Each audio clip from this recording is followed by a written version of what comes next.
Well, hello and welcome to the latest update on what's happening for the project.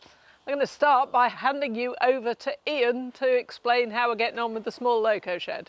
Well, hello, and this is a small loco shed. It's 4th of July, and we reached a significant milestone with all the roof now on, which has meant we've now got the basis of a shed.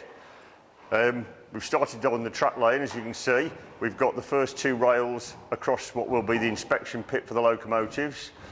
Brunswick Ironworks are currently working on the grids and the flooring, which will close off the areas on each side, ready for the rest of the track lane to happen. Still quite a lot of work to do on the shed itself. The windows are being made for the west side, but the pedestrian doors have arrived. They'll go in later this week.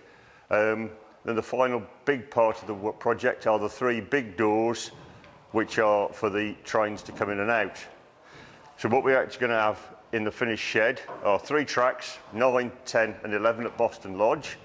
And the track lengths, particularly track 11, is going to be long enough to take either 2 double fairleys, an NG16 Garrett, and when it's finished, possibly an NG15 as well. We can do the same on the middle track of the shed, where we can accommodate a Garrett, an NG15, or 2 Penryn engines, Linda and Blanche. And then the other track, which will be about 16 metres long, will contain some number of quarry Hunslets, things like that. Yes, we've got a building up, a lot of work still to do. We'll be appealing for help throughout the year on things like the track lane, which will be in the autumn. A lot of electrical work to do, which is already in hand. The first stage of that will be bringing in power to the building and then installing lights, because as you can see, it's still quite dark in here. The reason it's probably quite dark is there's no clear panels in the roof, because one of the projects we hope to do in the future is to put photovoltaics on the west side, this side. So obviously not a lot of point putting roof lights in if you cover them in photo panels.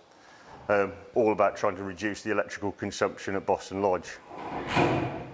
Right, this is the outside of numbers 1 and 2 Boston Lodge, and we've finally got the scaffold up. The first step is going to be taking down the asbestos soffits from right underneath the roof line there. But once that's done, we'll be able to start taking off the render, ready for re-rendering in lime render in the summer. So you can see they've been really clever with the scaffolding here and done it as a bridge so that the guys can carry on working on the 2 buildings underneath it. Right, so here we are where the old den used to be, and what you can see behind is the new floor for the wash-off facilities and the gents' toilets, and then the retaining wall here, because then we come up a level to what will be the electrician's workshop. This is the last slab of concrete to go down. It'll go down fairly soon. And at last we can see a building starting to go up. This is the timber frame for what we call Ops 12. It's going to be a little store going up, and we can see the shape and the size of the space that we're creating here. This will be the first building to be finished. We're very much looking forward to that. So here we are in the top yard, which has been causing us a few headaches as we sort things out. The first problem was the top wall that you can see at the top of the quarry there, which curved round beautifully, but actually at the end of it had a lean of more than 50 centimetres and was in serious danger of collapse. So after a great deal of thought, we have reluctantly taken it partially down, but only down to ground level at the top of the quarry, which means you can still see the historic curve on the wall on this side. In doing that work, we've also been clearing the vegetation ready for building the building underneath, and have found a rather deep and wide crack in the rock, which we're going to have to get assessed professionally to see whether we need to pull some of the rock off the face before we attach a new building off it. So that's a bit of a concern, but we'll sort that out in the next week or so. But you can see here that actually they're starting to build the walls for the wagon repair shed. So there's some beautiful work going on there.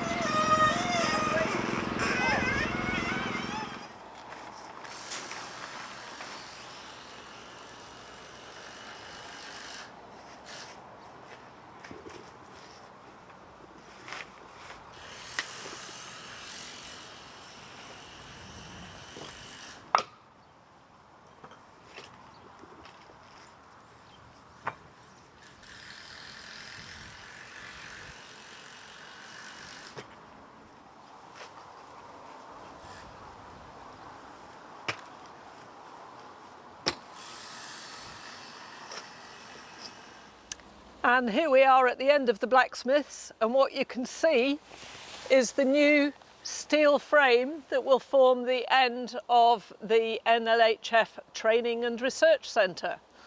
The rest of the frame isn't going up just yet, but it's good to see this one in place.